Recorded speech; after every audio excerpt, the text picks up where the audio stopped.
అనారోగ్యం, ఉద్యోగం, వ్యాపారం అప్పులతో బాధపడుతున్నారా? వెంటనే జేకేఆర్ గురువు గారికి కాల్ చేసి ఈ వెబినార్ లో జాయిన్ అవ్వండి. ప్రతి ఒక్కరు వాడే పదమే ఏంటంటే బతుకుంటే విలువ తెలియదు నీకు, నేను చస్తే గానీ తెలియదు అన్నట్టు. నిజంగా నేను బతుకున్నాక ఎప్పటికీ విలువ తెలియదమ్మా. అదే చనిపోయిన తర్వాత ఆ చనిపోయిన వ్యక్తి వీళ్ళకు కళ్ళలోకి వస్తే మాత్రం అరే మా నాన్న కళ్ళలోకి వచ్చాడు, మా అత్త కళ్ళలోకి వచ్చింది, మా మామ కళ్ళలోకి వచ్చాడని ఏదో ఇంకా ఖుషిగా చెప్పుకుంటారు. బతుకున్నప్పుడు దేకరు.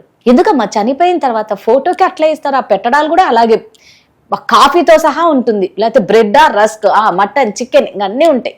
వాళ్ళకి ఏది ఇష్టమైతే అదండి. బతుకున్నప్పుడు మాత్రం మొత్తుకున్నా కూడా ఎవరి దగ్గరికి రారమ్మా. అంటే అది బతుకున్నప్పుడు నువ్వు ఏమి ఇచ్చినా తీసుకుంటారు. అందు ఆ పెట్టాల్సి వస్తుందని ఒక ఇదన్నమాట, బాధ్యత లేదు ఇది. చనిపోయిన తర్వాత నువ్వు చెప్తున్నారు కదా ఇప్పుడు కాఫీ, టీ కావచ్చు, స్వీట్లు, మాంసము అవన్నీ పెడుతున్నారు అంటే ఆ పటం తింటుందా? మళ్ళీ వీడే తింటాడు. నిజంగానే ఎంత అన్ని దేవుడి దగ్గర కూడా నైవేద్యం అని అన్ని పెట్టి అన్ని చేస్తాము. దేవుడు నిజంగా తింటే రోజు పెడతారా? అట్లనే ఇది కూడా, చనిపోయిన వాళ్ళు కూడా దేవుడితో సమానం. వాళ్ళే మనకు భౌతికంగా వచ్చి మనకు ఏమి చేయలేరు. కానీ నాకు తెలిసి మానవత్వం ఎక్కడో చోట ఎక్కడన్నా ఉంటుంది అనుకో. ఎప్పుడో ఒకసారి అన్న కల్లో కనపడతారని నిజంగానే బాధపడే వాళ్ళు కూడా ఉంటారు. బతుకున్నప్పుడు నేను మా అమ్మకు ఏం చేయలేదే, చూడలేదే, ఈరోజు అసలు చనిపోయిన తర్వాత ఆ లోటు తెలుస్తుంది. ఆ అగ్రెసివ్ అది తగ్గుతూ వస్తుంది అనమాట. బతుకున్నప్పుడు నేను నీతో కొట్లాడినా అనుకోరాదా, కోపము, వాడు సస్తే బాగుండు, వీడు సస్తే బాగుండు ఎన్నో చాలా మంది అనుకుంటాం. కానీ తర్వాత చనిపోయిన తర్వాత మన అది మనిషి కనిపించడు, మాట వినిపించదు, మనం భౌతికంగా వాళ్ళ దగ్గర ఉండలేము. మనము అవన్నీ పోయిన తర్వాత కొద్ది రోజులకు ఆ లోటు తెలుస్తూ వస్తుంది ఎవరికైనా కూడా. ఉన్నప్పుడు తెలియదు ఆ లోటు, మనుషులు లేని లోటు నిదానంగా తెలుస్తున్నప్పుడు అప్పుడు లోపల నుంచి బాగా బాధ వచ్చేస్తుంది. వాళ్ళు లేరే అనే బాధ వస్తుంది. బతుకున్నప్పుడు ఉండదు. ఎదురుగా ఉన్నప్పుడు ముఖ్యంగా ఈ ఆస్తులు ఇవన్నీ ఎక్కువ, ఈ గొడవలు రావడం అనేది ఆస్తుల గురించే ఎక్కువ వస్తున్నాయి అన్నమాట.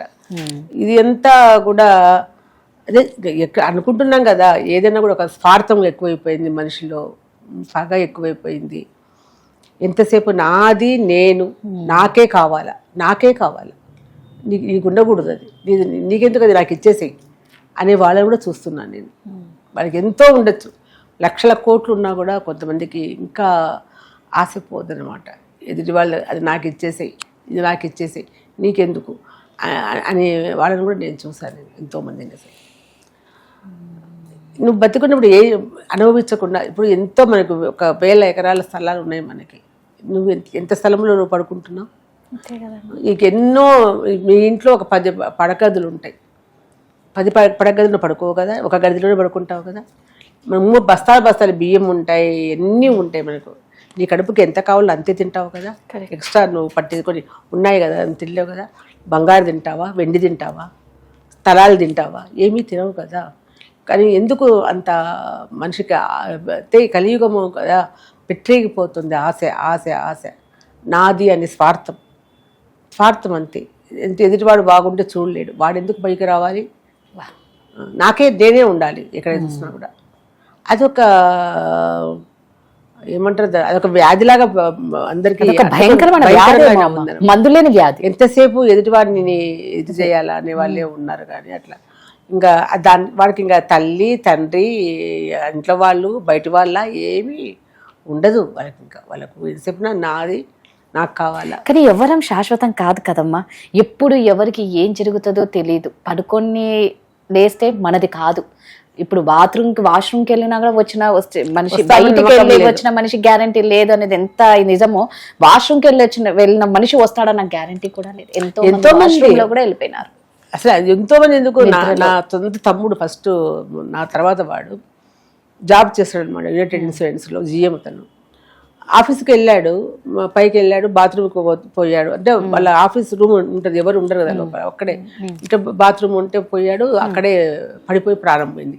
సార్ ఎంతసేపటికి రాలేదు అని అక్కడ వాళ్ళు చూసి లోపలికి వచ్చి చూసి అటెండరు సార్ కనపడాలంటే బాత్రూమ్ తలుపు కొద్దిగా తెలిసి ఉండిందంట.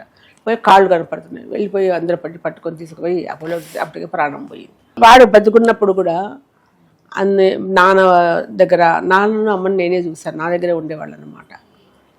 బతుకున్నప్పుడు చూడలేదు వాళ్ళు ఎవరు కూడా, అమ్మ నాన్నని చూడలేదు. వాళ్ళు ఎన్నో చేస్తారు, ఇల్లు గృహప్రవేశం చేసుకున్నారు, అంతా చేసుకున్నారు, పిల్లలకి పెళ్ళిళ్ళు చేస్తున్నారు, పిలవలేదు, రాలేదు, పోలేదు.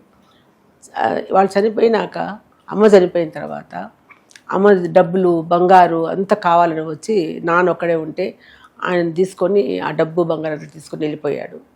ఇక 10 రోజుల్లోనే చనిపోయాడు దాంట్లో బాత్రూంలో. ఇది జరిగిన 10 రోజుల్లో చనిపోయినాడు. అంటే ఏమనిపిస్తుంది, నాకు అనిపించింది మరి అంత కోరిక ఆశతో డబ్బంతా తీసుకెళ్ళావు, ఏమన్నా అనుభవించావా? 10 రోజులు కూడా నువ్వు ఆ డబ్బు చూడలేకపోయినావి. నువ్వు మళ్ళీ నువ్వు అవుతావి, నాన్న వల్ల తిరిగి నా దగ్గరికి వచ్చా. ఎవరు చూస్తారా ఇది? ఇట్లాంటి ఎన్నో సంఘటనలు జరుగుతున్నాయి. అసలు నేను నా సంఘటన మా ఇంట్లోనే నేను చెప్తున్నాను. నేను అసలు ఎన్నో ఇవన్నీ చూసిన తర్వాత ఏం కావాలనిపిస్తుంది చెప్పు? నాకైతే ఒకటే అనిపిస్తుంది, అది ఒక ప్రేమ, ఆప్యాయత, మనిషి పలకరిస్తే చాలు. ఈ డబ్బు శాశ్వతం కాదు, ఎంత ఉన్నా ఇంత తినలేము, నువ్వు తినాల్సింది ఇంతే తింటాం, అంత తినేంత మనం సంపాదించుకుంటున్నాం. అదే నువ్వు నలుగురికి పెట్టు, వాళ్ళకి పెట్టు, వాళ్ళ సంతృప్తిగా పెట్టు, వాళ్ళ కష్టం ఉంటే ఆదుకో, చేతనయ్యే శక్తి మీకు ఉంది. అంతేగాని ఇలా చేసి రేపు పొద్దున నువ్వు చనిపోతే నలుగురు వచ్చి నిన్ను శత్రువు కూడా అయ్యో పోయినారా సార్, అమ్మ పోయిందా, సార్ పోయినా, బాధపడేటట్లు నువ్వు బతుకు. నిజం. ఇప్పుడు అది పోయింది. ఇప్పుడు అసలు డబ్బు ప్రతి మనిషి డబ్బుతో కొంటున్నారు, ప్రతి మనిషి డబ్బుతో కొంటున్నారు. ఈ మనిషి కూడా డబ్బుకు అమ్ముడు పోతున్నాడు. డబ్బు ప్రపంచం అయిపోయింది అంతే. అంటే అన్ని బంధాలకు అనుబంధాలకు ఈ కలిగే సంఘటనలకు డబ్బే కారణం అయిపోతుంది మధ్యలో. నిజంగా ఏది శాశ్వతం కాదు. మనం బాగా చూస్తూ ఉంటాం కార్డియాక్ అరెస్ట్ అని, డ్యాన్స్ ఇస్తూ చనిపోయిన వాళ్ళు, స్పీచ్ ఇస్తూ చనిపోయిన స్టూడెంట్స్, క్రికెట్ ఆడుతూ చనిపోయిన.